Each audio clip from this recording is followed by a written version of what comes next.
All right. Here we go. Coming back at you from the RedEyeLoft. All right, folks. Today, I met up with a gentleman here named Neil. Neil lives in the Orlando, Florida area, and he called me up yesterday, advised me that he had a pigeon on his property. Correct, Neil? Yes, sir. And he apparently caught this bird. It was slightly dehydrated, needed food and water, and he was able to grab it and secure it for me. He looked up the band number on the website.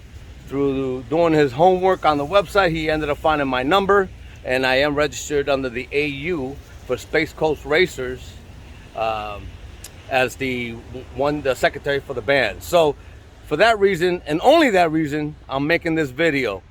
Ban your birds, folks. Don't be cheap. If you're gonna have pigeons, put an identity ban on them. It's important to have that band on there for a reason. This is the reason why. So Neil was nice enough to bring me this bird.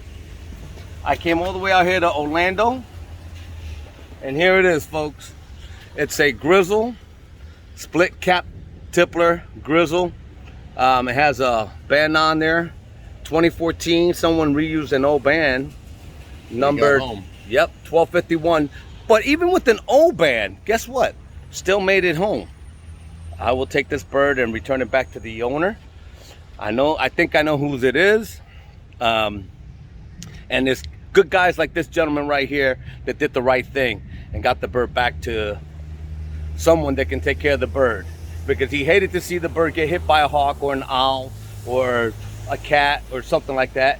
So it's in nice shape. Now I will say, let me hold this here. It is missing a few tail feathers. And hold this here, there you go. Hold this, right there. All right, so doing a quick visual inspection of the bird. See where the bird got hit by a hawk. It's missing some tail feathers. Overall, the body is nice. There's no puncture wounds. The neck is good. All the wings are good. It's able to flap his wings. It is molting. It's on the 7th flight.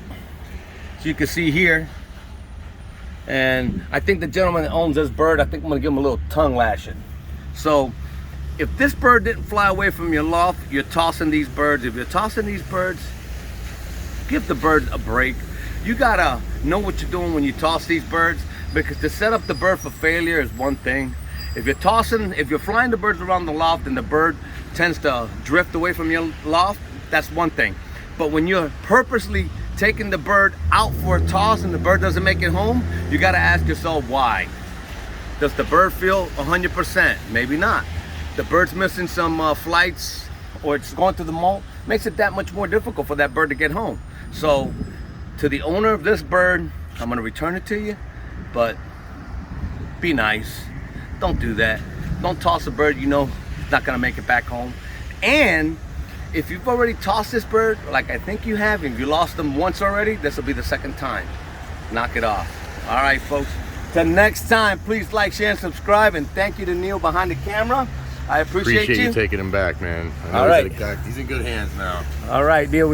Anything else you'd like to tell the YouTube community out there? Just glad I got that band on the bird, and I got him back to where he belongs, the expert. All right, brother. Appreciate you, thank man. you, sir. You have a good day.